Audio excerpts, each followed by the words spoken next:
init. Pabili, pabili. Ano yun? Pogi to. Yung pabili po ako ng biskwit po. Arte. Ano pa? Tsaka po nung ano po, yung drinks po na yun po. Ayun po, isa lang po. Arte, hindi naman maganda. Ano sabi mo?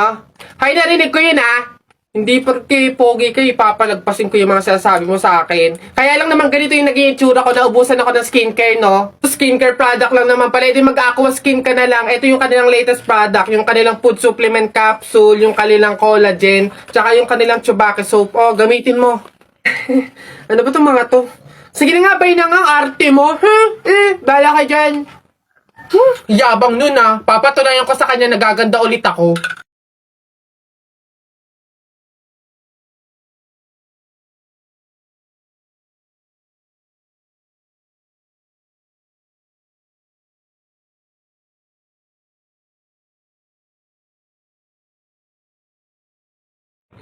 Hoy! Ganda! Siyempre nag-aqua skin ako.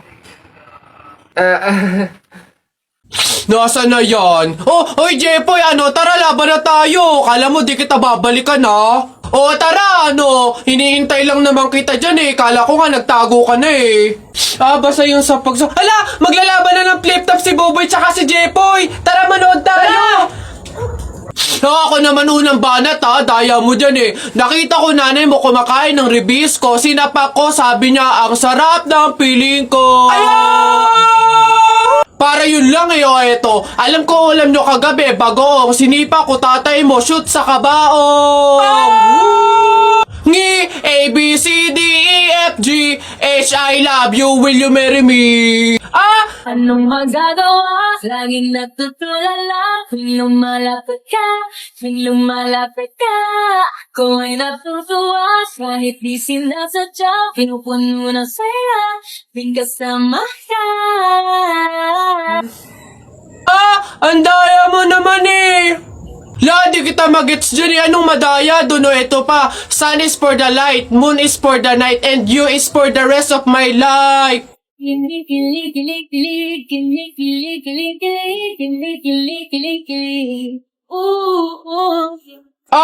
Teka, kinikilig ka ba? Flip top lang to Bok lang to. Diyan ka na nga. Nak? Nay, bakit? Mamaya, ilabas mo yung mga sopas at dadalaw do dito sa burol ng lolo mo si Ate Telay mo. Si Ate Telay ma, yung ang anak is si Jacob? Oo, bakit? Naku, nay, crush na crush ko yung dati pa. Wait lang, mag-ayos lang ako. Hoy, teka. Di ba sinabi ko na sa'yo, may pamahiin. Bawal magsuklay, bawal maligo, bawal magsalamin kapag may burol. Nay, ano ba yung pamahiin na yun? Hindi pwede. Nakakaya naman pag nakita ni Jacob na ganito itsura ko. Ikaw tumigil-tigil dyan sa kakirahan mo. Sumunod ka. Nice. Mare, naku, condolence. Mare, buti, nakadalaw ka dito. Ito nga pala anak ko si Jacob. Hello po tita, may condolences po. Ay nako, sige, pasok kayo, kumain kayo dun, may sopas dun. Ang hirap naman pag walang salamin. Ano itsura na ito?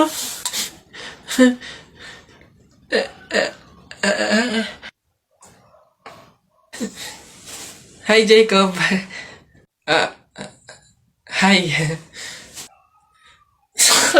Lintik na pamahiin na yan. Buti naman anak, makakalipat na tayo ng bahay. Ay, so nga nay, buti na lang makakalipat na tayo sa mas maayos na bahay. Pero may tanong ako, bakit ang daming kasabi na pamahiin daw kapag daw lilipat ng bahay at paalis na, wag na daw lilingon dun sa bahay na yun kasi may mangyayari daw masama? Bakit kaya? Nak, bakit mo ba natanong? Nay, gusto ko sanang lumingon para masulyapan yung bahay natin. Syempre, tagal na din naman natin tumira dyan, kaya napamahal na rin tayo. Bago man lang tayo umalis sana na masulyapan ulit kahit saglit. Ay, hindi anak. Sige lang, lumingon ka lang. Hindi naman tayo naniniwala sa mga pamahiin na yan, di ba? Walang mangyayaring masama, panigurado, promise. Sige, nay. Ay! Hoy, kayong dalawa. Ay, Ano? Ganon-ganon na lang yun? Aalis na kayo agad, ha? Hindi nyo pa nga tapos bayaran yung upa sa bahay eh. Pati yung ilaw at tubig, hindi nyo pa tapos bayaran, tapos aalis lang kayo, ha? 10 yung pinapakain kong anak, tapos yung asawa ko ay batugan pa, tapos aalis kayo, hindi kayo magbabayad. Ang kakapala mukha nyong lahat. Hindi ako papayag. Balik! Uwi! Uwi! Anak. Ay, nay. Bakit? May hawak bang pera sa kabaong yung lolo mo? Wala po, nay. Bakit po? Ay, lagyan mo. Pamahiin kasi yun na dapat may hawak na pera sa kabaong yung namatay. Pinaka-pamasahin niya na kasi yun sa langit. Sige po, nay. Ay. Ito po, lo. Pamasahin niyo sa langit. Ingat. Nasa langit na ako. Ay, opo, tay. Kasi sinunod po ng pamilya niyo yung pamahiin na dapat may hawak kayong pera sa kabaong para may pamasahe kayo dito sa langit. Ay, ganun ba? Naku, Teka, 1,000 yung binigay sa akin. Nasaan yung sukle? Ibigay niyo sa akin, ano to? Dayaan to, ha? Akin na. Ano na?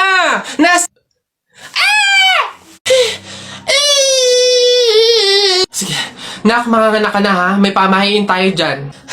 Oo, nay. Ano nga ulit yun? Huwag kang magagalit o maiinis kapag nanganganak ka na. Ha? Bakit? Kasi daw maaari magkaroon ng kapansanan yung anak mo. Kaya pigilan mong huwag magalit, huwag mainis. Sige. Pipilitin ko. Ayan na, ma'am. Nakikita ko na yung ulo. Konti na lang, ma'am. Iri pa na. Konti, ma'am. Ayan na. Ayan na. Ay, naputol ko yung ulo ng bata. Ay, ano? Ay, anak, pamahiin. Pilitin mo huwag magalit. Dali. Okay. Chill. Pamahiin. Sige, nurse, kabit mo na lang mamaya. Isa, mudawa, mutaruta. Hay. Mga bata kayo, alauna na ng hapon. Magsitulog na kayo. Hala, Nay, di pa ako inaantok eh. Oo nga, Nay, bukas na lang. Ayan. Kaya hindi kayo mga nalaki, puro kayo laro eh. Matulog kayo doon. Sinasabi ko sa inyo kung ayaw nyo mabuntal. Ba yun? Babantayan ko kayo, ha? Sinasabi ko sa inyo.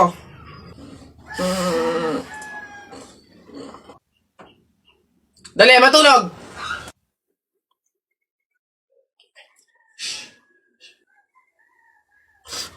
Ayun!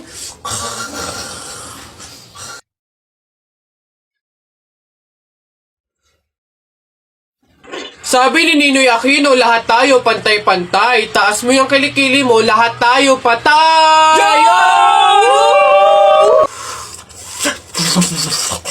T-shirt mo puti, sapatos mo puti. Ikaw na yung nandyan, pero di ka pinili! Hoy! Anong sinabi ko sa inyo? Uwe! Itong mga bata. Nay, naririnig niyo ba yun? Oo, anak, aswang yun, panigurado. Oo nga, Nay, anong gagawin natin? Alam ko na yung pamahiin ng lola mo. Sabi niya kasi pag daw may aswang, maglagay daw ng bigas sa gilid ng bahay para daw umalis na yung aswang.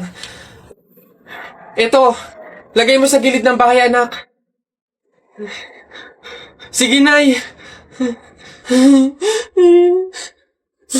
O, ayan na, umalis ka na, aswang ka! Ayan. Sa wakas, may pangsaing na rin ako. Mga oto-oto, papahin, pamor! Tipid-tipid ng mga to, 1 kilong bigas lang, ano man lang 1 kabang bigas. Saan ba sunod? Ay, ayun. Hala, Nay! Ay, kalabaw. O, bakit? Nay, napunit yung damit ko sumabit dun sa pako. Ganitong damit pa naman yung kailangan namin suotin sa party bukas. Paano na yan? Aba, edi tahiin mo na lang. Bawal yun. Hindi pwede. Pamahiin na bawal magtahi ng gabi at malas daw yun sa pamilya. Halay, anong gagawin ko? Pamahiin pa kasi. Anak, suotin mo na. Kaysa naman sumuway tayo sa pamahiin, may mangyari pang masama. Suotin mo na, wala na tayong magagawa dyan.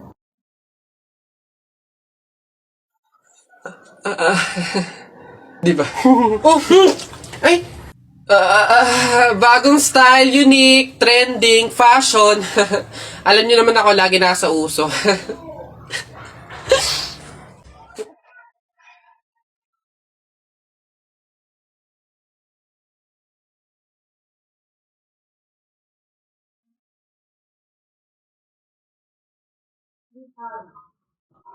Hoy! Hoy, anak, ano yung ginagawa mo? Bakit ka naman nag-uwi ng pagkain na galing sa burol ni tatay nyo? Dami naman nating pagkain dito Nakakahiya ka. Tsaka alam mo, masama yan ha. Ang pamahiin ng mga matatanda dyan kapag nag-uwi ka ng pagkain na galing sa burol, naku, tsak may mga kapitbahay tayong mamamatay din.